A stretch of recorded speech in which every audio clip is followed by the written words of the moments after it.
Ini dia 10 formasi yang hanya dapat diisi oleh pejuang CPNS Part 2. Kira-kira ada apa aja ya?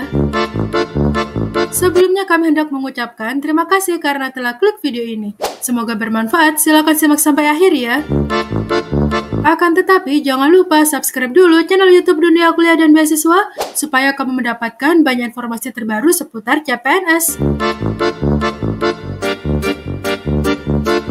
Langsung aja kita bahas, ini dia 10 formasi yang hanya dapat diisi oleh pejuang CPNS Part 2. Di nomor 10 ada pengaman pemasyarakatan. Jabatan fungsional ini masuk dalam rumpun jabatan hukum dan peradilan dengan instansi pembina Kementerian Hukum dan HAM yang ditempatkan di pusat. Tugas jabatan pengaman pemasyarakatan yaitu melaksanakan pencegahan dan penindakan terhadap setiap gangguan keamanan dan ketertiban di bidang keamanan dan ketertiban pemasyarakatan. Di nomor 9 ada pembina keamanan pemasyarakatan. Nah, jabatan fungsional ini masuk dalam rumpun jabatan hukum dan peradilan dengan instansi pembina Kementerian Hukum dan HAM yang ditempatkan di pusat. Pejabat fungsional pembina keamanan pemasyarakatan ini adalah kunci dalam mencapai tujuan pembinaan pemasyarakatan yang aman dan berkeadilan. Mereka bertugas untuk melakukan pembinaan, pencegahan, dan penindakan dengan penuh tanggung jawab dan dedikasi. Nomor 8 ada mediator hubungan industrial. Jabatan fungsional mediator hubungan industrial masuk dalam rumpun jabatan hukum dan peradilan dengan instansi pembina Kementerian Ketenagakerjaan yang ditempatkan di pusat dan daerah.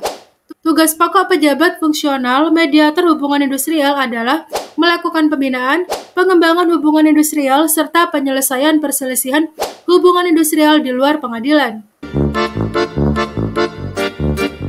Di nomor 7 ada kurator keperdataan. Jabatan fungsional kurator keperdataan masuk dalam rumpun jabatan hukum dan peradilan dengan instansi pembina Kementerian Hukum dan HAM yang ditempatkan di pusat. Tugas jabatan fungsional kurator keperdataan yaitu melaksanakan pengurusan kepentingan subjek hukum dalam rangka menjalankan putusan atau penetapan pengadilan dan atau kepentingan demi hukum di bidang harta peninggalan.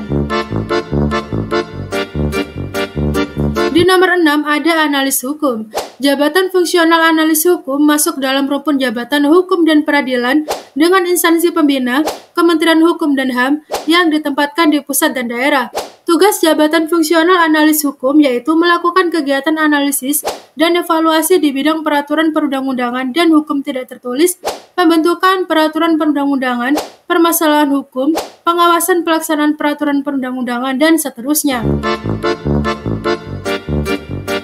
Nomor 5 yaitu analis kekayaan intelektual.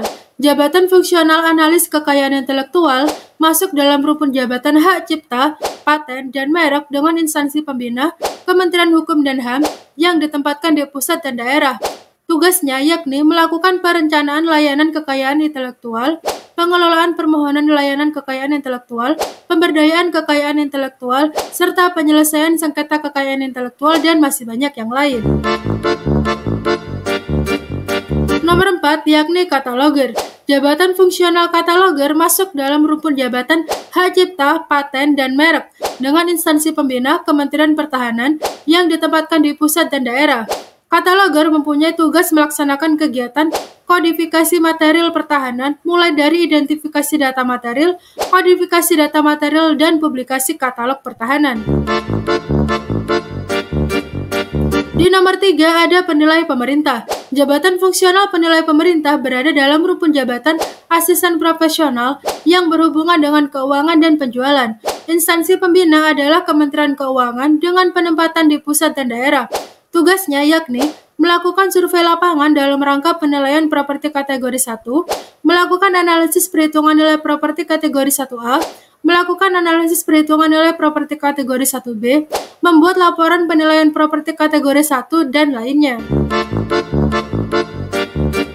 Nomor 2 yakni pelelang. Jabatan fungsional pelelang berada dalam rumpun jabatan asisten profesional yang berhubungan dengan keuangan dan penjualan. Instansi pembina adalah Kementerian Keuangan dengan penempatan di pusat. Tugasnya yakni menegur atau mengeluarkan peserta atau pengunjung lelang apabila melanggar tata tertib lelang. Selanjutnya, menghentikan pelaksanaan lelang untuk sementara waktu apabila terjadi ketidaktertiban atau ketidakamanan dalam pelaksanaan lelang, dan masih banyak tugas lain. Nomor 1, asisten penilai pajak. Jabatan fungsional asisten penilai pajak berada dalam rumpun jabatan asisten profesional yang berhubungan dengan keuangan dan penjualan.